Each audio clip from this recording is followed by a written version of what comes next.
Escucha bien esto. Si un profeta profetiza una palabra y tal palabra o tal profecía no se cumple, el tal es profeta falso. Eso lo dice la Biblia. Sin embargo, tenemos que entender que hay dos tipos de palabras proféticas: la palabra condicional y la palabra incondicional. Ejemplo, el pueblo de Israel camina a espaldas a Dios y a la final se salva. Lo creas o no lo creas, se salvará.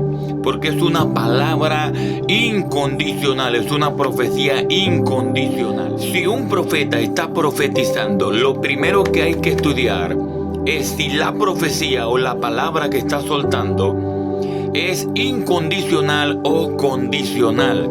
¿Cuáles son las condiciones para que esa profecía se pueda cumplir? Ahora, si juzgamos a un profeta en este tiempo porque la profecía que él soltó no se cumplió, estaríamos diciendo también que Moisés es un falso profeta, que Jonás es un falso profeta, pues Moisés había profetizado de parte de Dios que esta generación entraría en la tierra prometida. Moisés profetizó sobre esa generación y dijo: ustedes entrarán en la tierra prometida. ¿Y qué cree usted?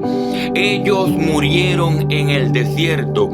Esa generación no entró a la tierra prometida. Entonces estaríamos diciendo que Moisés es un falso profeta.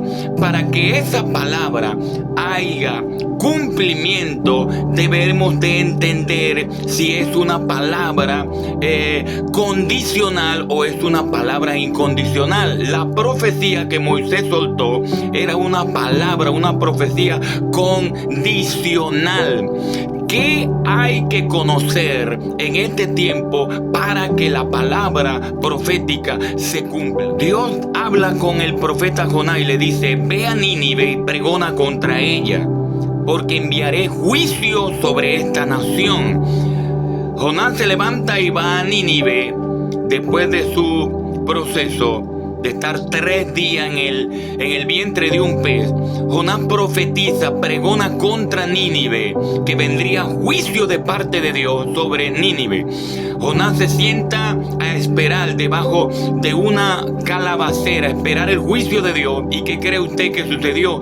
No vino juicio de parte de Dios sobre Nínive. Me imagino a las personas de Nínive diciendo: Jonás es un falso profeta, pues declaró que venía juicio sobre esta nación y nunca sucedió nada, nunca pasó nada. Es una palabra, hay que hojear esta palabra. Estas profecías son palabras proféticas condicional. Lo que Jonás declaró sobre Nínive fue una profecía condicional. Si ellos se arrepentían de su mal camino, entonces la profecía se detenía. ¿Cómo se cumplió? La Biblia nos enseña que existen palabras proféticas que hubo cumplimiento y otras que no hubieron cumplimiento, porque habían palabras con condición. La condición era que si se arrepentían de sus malos caminos, entonces la profecía se detenía. En una oportunidad estábamos ministrando en el estado Trujillo, aquí en Venezuela, y Dios me mostraba el espíritu de muerte rondeando esa zona donde nosotros estábamos ministrando en aquella cruzada, en aquella campaña masiva. Yo veía 4 jóvenes que estaban en peligro. Naturalmente Dios me ministra y yo suelto una palabra porque habían 2 sectores. Dios me mostraba que 2 jóvenes iban a tener un accidente en un sector, en una moto, y 2 jóvenes en el mismo sector donde estábamos ministrando, 2 jóvenes iban a tener un accidente en una moto también. Estábamos hablando de 4 jóvenes. El día lunes todos estaban a la expectativa porque yo había declarado que el día lunes íbamos a escucharlo. lo que sorprende es que el día lunes, me cuentan los pastores de la iglesia donde nosotros estábamos ministrando, que el día lunes en un sector 2 jóvenes habían tenido un accidente y habían muerto, mientras que los 2 jóvenes del sector donde nosotros estábamos ministrando tuvieron un accidente pero no murieron. Ellos fueron ingresados a una clínica, a un hospital.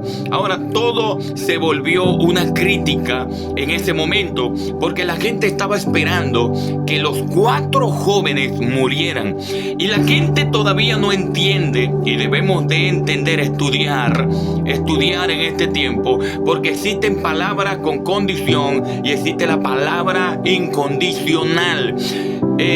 Los 2 jóvenes que no murieron, Dios tuvo misericordia. La gente no entiende que a veces Dios tiene misericordia a manera de que la profecía puede quedar nula. 2 jóvenes murieron, pero los otros 2 jóvenes quedaron vivos. No les pasó algo de mayor magnitud, pero fueron ingresados al hospital. La gente en el barrio decían que yo era falso profeta porque estaban esperando que los 2 jóvenes murieran, sin darse cuenta que la misericordia de Dios había alcanzado a esos 2 jóvenes. ¿Quién sabe si se arrepintieron, reconocieron, entendieron que Dios era real, que Dios es verdadero, y Dios retiró la profecía de ellos, porque Dios tiene misericordia? Así que es una palabra de Dios para tu vida en este momento. Hay que tener conocimiento y sabiduría. Dios te bendiga, Dios te guarde. Bendiciones.